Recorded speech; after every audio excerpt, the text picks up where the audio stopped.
Le culte d'Isis a donc débuté à Philae dès le VIe siècle avant Jésus-Christ, bien avant l'érection du temple que nous connaissons aujourd'hui, ce que confirme une autre découverte.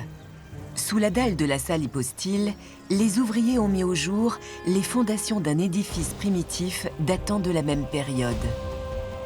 De taille bien plus modeste, ce premier sanctuaire dédié à Isis est le temple d'Amasis, du nom du pharaon dont le règne débute en -571. Implanté sur une butte de granit, cet édifice étroit et longiligne adoptait déjà un axe nord-sud et était composé de 3 chambres en enfilade. Avec le kiosque de Psamétique II à l'ouest, la porte de Nectanebo Ier au sud et une première enceinte d'environ 250 mètres, voici à quoi ressemblait le plus ancien sanctuaire connu établi à Philae. Là, on a pu finalement démontrer vraiment l'existence et aussi l'apparence des temples plus anciens. Ce qui était une nouveauté imprévue. C'était donc une nouvelle perspective fascinante sur les origines du culte d'Isis sur l'île de Philae. Cette occupation primitive, antérieure à la dynastie des Ptolémées, offre un regard nouveau sur le surprenant alignement du temple avec ses pylônes et sa plateforme à colonnade. En effet, contrairement aux autres temples d'Égypte, l'axe qui les relie n'a rien de droit ni de symétrique. Il forme une courbe qui, aujourd'hui, prend tout son sens à la lueur des nouvelles découvertes. Cette courbure pourrait être le résultat d'une adaptation au site primitif bâti 3 siècles plus tôt. Sur la base de ce premier édifice voué au culte d'Isis, la dynastie des Ptolémées a entrepris d'implanter, au même endroit, un temple bien plus grand et bien plus majestueux que celui d'Amasis. Dès lors, pour pouvoir étendre le sanctuaire vers le sud et lui offrir une plateforme d'accès monumentale, les architectes de l'époque n'ont eu d'autre choix que de s'adapter à la courbure naturelle de l'île. Entre -306 et l'an 0, les édifices sortent de terre à un rythme effréné. Et la partie sud-ouest de l'île est progressivement élargie pour accueillir la grande cour bordée de colonnades. L'organisation générale du site, si particulière soit-elle, résulte donc d'une volonté de respecter l'emplacement originel du temple principal. Une raison de plus pour conserver cette implantation lors de la relocalisation du sanctuaire sur Agilkia au XXe siècle.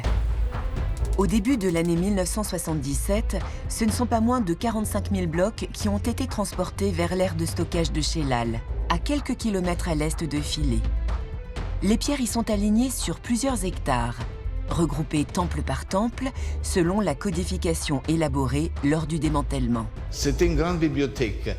Alors, évidemment, on pouvait regarder chaque bloc de très près et les analyser dans le moindre détail, de façon qu'au moment du remontage, les blocs dont on ignorait la réelle provenance auraient été replacés à la place originaire d'où ils étaient tombés.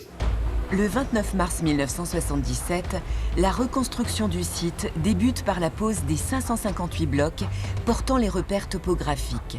Sur la base des multiples relevés à leur disposition, les bâtisseurs du XXe siècle vont alors réaliser des prouesses d'efficacité, réassemblant pas moins de 3300 blocs par mois en moyenne et jusqu'à 9000 à certaines périodes. En tout, ce sont 50 000 tonnes de grès qui doivent être réagencées. Bien qu'il s'agissait d'un énorme puzzle, tout semble s'être déroulé parfaitement. Étape par étape, chaque bâtiment de l'île de Philae a été reconstruit.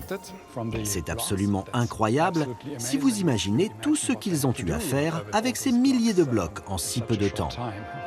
Lors du réagencement de ce puzzle géant, 2 pierres vont faire l'objet d'une attention toute particulière. Situées sur le mur nord de la porte d'Adrien, elles arborent un graffiti d'une valeur inestimable. Nous avons ici le dernier texte hiéroglyphique de toute l'Égypte ancienne. Il représente un dieu appelé Mandoulis. C'est un dieu local nubien avec un corps d'humain qui porte la couronne d'Égypte. Et à côté, nous avons ce texte qui l'accompagne, gravé par un prêtre nommé Esmet Achom. On peut y lire que cet hommage à Mandoulis est gravé ici pour toujours et pour l'éternité. Le graffiti d'Esmet à Rome nous renseigne également sur la date à laquelle il a été gravé, le 24 août de l'an 394. Pour les égyptologues du monde entier, il s'agit donc bel et bien de l'ultime inscription en hiéroglyphes de l'Égypte ancienne, la dernière d'une langue qui avait survécu plus de 3500 ans. Ces temples sont donc très importants pour nous en tant qu'égyptologues, car ils représentent un véritable livre ouvert sur la civilisation, la langue et la culture de l'Égypte antique. Un témoignage très détaillé.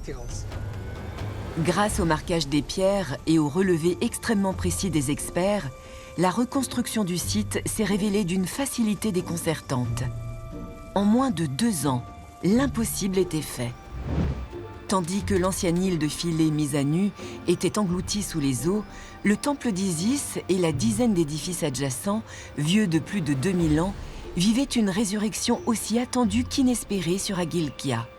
Sauvé des eaux et réagencé tel qu'il était à la fin du XIXe siècle, le site de Philae est aujourd'hui incontournable pour les touristes du monde entier. Il reste également un terrain d'étude passionnant pour les spécialistes de l'Égypte antique. Le transfert des blocs nous a fait perdre tout le contexte archéologique, donc il ne pourra jamais plus y avoir de fouilles à Philae. C'est un site qui, de ce point de vue-là, est devenu stérile. En revanche, les textes continuent à nous apprendre des choses et leur étude se poursuit encore aujourd'hui. C'est à l'université de Leipzig, en Allemagne, que les textes de Philae sont aujourd'hui étudiés. Holger Köckelmann et sa collègue Silke ont pour objectif de publier l'ensemble des traductions des hiéroglyphes qui couvrent les temples. Pour ce faire, les 2 égyptologues effectuent un travail de translittération, convertissant les hiéroglyphes en un assemblage de consonnes avant de les traduire en allemand. Un travail colossal, dont la difficulté dépend de l'état de conservation des gravures. Il y a des textes qui sont détruits, où il manque des parties, les parties qui sont illisibles sur les murs, sur les photos. Et là, il faut trouver des parallèles pour avoir un contexte, pour ajouter les parties qui manquent.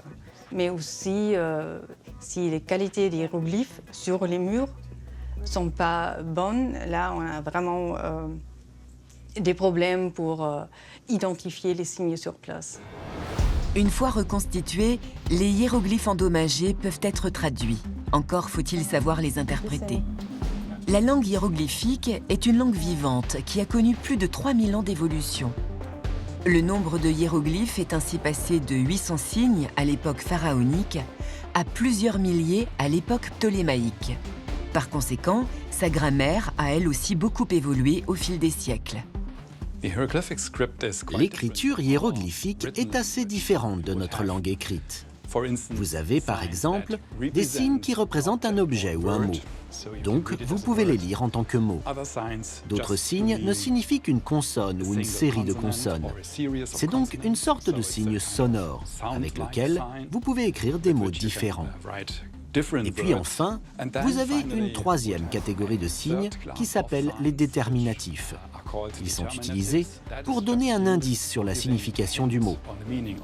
Donc c'est juste une question d'entraînement. Et ça finit par venir comme ça, normalement. À ce jour, à peine la moitié des hiéroglyphes de Philae ont été traduits. La plupart relatent les cultes et les cérémonies organisées en l'honneur des dieux et des déesses vénérés dans la région. La moitié de ces inscriptions reste néanmoins à découvrir. Les temples de Philae peuvent donc encore révéler quelques secrets sur les peuples de l'Égypte antique. Bien que cela ressemble à un musée à ciel ouvert, il reste encore beaucoup à découvrir. Donc il y a beaucoup de travail qui nous attend et nous essayerons de faire de notre mieux pour en faire le plus possible.